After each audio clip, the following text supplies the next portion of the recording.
আমিও আশা কৰিছিলোঁ যে আমাৰ অসমলৈ কোনোবা বিদেশৰ যদি নেতা ডাঙৰ নেতা যদি আহে কোনোবা বিদেশৰ প্ৰধানমন্ত্ৰী আহে আমাৰ ফালৰ পৰা স্বাগতম সদায় থাকে আমিও বিচাৰোঁ গতিকে বিদেশৰ পৰা কোনোবা প্ৰধানমন্ত্ৰী আহিলে সমগ্ৰ ভাৰতৰ ভিতৰত চৰ্চা হয় যে এজন বিদেশৰ প্ৰধানমন্ত্ৰী এজন ৰাজ্যলৈ গৈছে ইয়াৰ পূৰ্বে আমি দেখিছোঁ কোনোবা এজন দেশৰ প্ৰধানমন্ত্ৰী বেংগালোৰলৈ যায় কোনোবা এজন প্ৰধানমন্ত্ৰী তামিলনাডুলৈ যায় বম্বেলৈ যায় মহাৰাষ্ট্ৰলৈ যায় জাপানৰ চৰকাৰৰ আমি দেখিছোঁ ইয়াৰ আগতেও যেতিয়া প্ৰয়াত শ্বিনজো আবে প্ৰধানমন্ত্ৰী আছিল তেওঁ অসমলৈ অহা ইচ্ছা প্ৰকাশ কৰিছিল আৰু এইবাৰো বৰ্তমান প্ৰধানমন্ত্ৰীয়ে ইচ্ছা প্ৰকাশ কৰিছিল আৰু কিছু কাম এবাৰ আমি দেখা পাইছোঁ যে বৰ্তমানৰ ৰাজ্য চৰকাৰ কিছু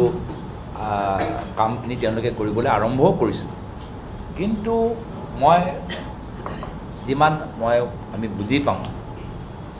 বিদেশ নীতি আমি বুজি পাওঁ ৰাজ্য চৰকাৰ কেন্দ্ৰীয় চৰকাৰ লগত লৈ কেনেদৰে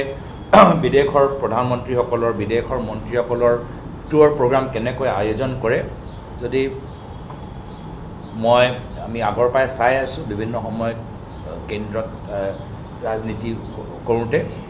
আমি এটাই কথা আমি বুজি পাইছোঁ ক'ৰবাত বৰ্তমানৰ ৰাজ্য চৰকাৰ বৰ্তমানৰ কেন্দ্ৰীয় চৰকাৰৰ মাজত ভালদৰে কোঅৰ্ডিনেশ্যন নোহোৱা কাৰণে বৰ্তমানৰ ৰাজ্য চৰকাৰৰ প্ৰিপেৰেশ্যনৰ লৈ হ'ব পাৰে কেন্দ্ৰীয় চৰকাৰ বা হ'ব পাৰে জাপানৰ চৰকাৰৰ প্ৰতিনিধিসকলে সন্তুষ্ট নোহোৱাৰ বাবে আৰু তেওঁলোকক সন্তুষ্ট কৰাবলৈ ৰাজ্য চৰকাৰ বিফল হ'ল তাৰ বাবে জাপানৰ প্ৰধানমন্ত্ৰীৰ ভ্ৰমণ বাতিল হৈছে নহ'লে তেওঁলোকৰ পাৰ্লিয়ামেণ্ট কেতিয়া হ'ব নাজানে নেকি দিল্লীৰ পৰা গুৱাহাটী আহিবলৈ কিমান সময় অহা যোৱাত লাগে নাজানে নেকি এইখিনি কথাটো 2018 চনতো জানে এয়াৰপৰ্টৰ পৰা এটা মিটিং লৈ যাবলৈ হ'লে আৰু উভতি আহোঁতে কিমান সময় লাগে নাজানে নেকি সব কেলকুলেশ্যন আগৰ পৰাই থাকে তেতিয়াহে গৈ যেতিয়া দেখা পায় কি নহয় আমি সময় আৰু সেই পৰিস্থিতি নিজৰ দেশৰ ভিতৰত যি তেওঁলোকৰ দায়বদ্ধতা আছে এইখিনি সব বুজি পোৱাৰ পিছতহে ভ্ৰমণলৈ চিন্তা কৰা যায় আৰু পৰিকল্পনা লৈ প্লেনিং কৰা যায় কিন্তু ক'ৰবাত ৰাজ্য চৰকাৰ কেন্দ্ৰৰ চৰকাৰৰ মাজত ভালদৰে কোঅৰ্ডিনেশ্যন নোহোৱাৰ বাবে আৰু ৰাজ্য চৰকাৰ সন্তুষ্ট কৰাবলৈ যাওঁতে বিফল হ'ল যাৰ ফলে এটা ভাল সুযোগৰ পৰা বঞ্চিত হ'ল আৰু দুখ লাগে কি য'ত ৰাজ্য চৰকাৰে নিজৰ দায়িত্ব ল'ব লাগে দোহাৰিছে অসমৰ জনসাধাৰণক ভুল হ'ল তেওঁলোকৰ চৰকাৰৰ তেওঁলোকে সন্তুষ্ট কৰাব নোৱাৰিলে আৰু চৰকাৰৰ বিভিন্ন মন্ত্ৰীসকল চৰকাৰৰ ফালৰ পৰা তেওঁলোকে মিডিয়াৰ মাজত কি প্ৰচাৰ কৰিছে আমাৰ অসমৰ জনসাধাৰণক দোহাৰিছে বাৰম্বাৰ অসমীয়া সমাজক এনেদৰে অপমান নকৰিব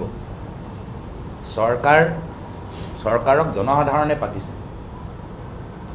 চৰকাৰ কোনো বেলেগে পাতা নাই চৰকাৰক জনসাধাৰণে পাতিছে আমি কওঁ চৰকাৰ জনসাধাৰণ of the people for the people by the people আৰু ইয়াততো বাৰম্বাৰ আমি বিভিন্ন স্তৰত মন্ত্ৰীৰ পৰা চৰকাৰৰ ফালৰ পৰা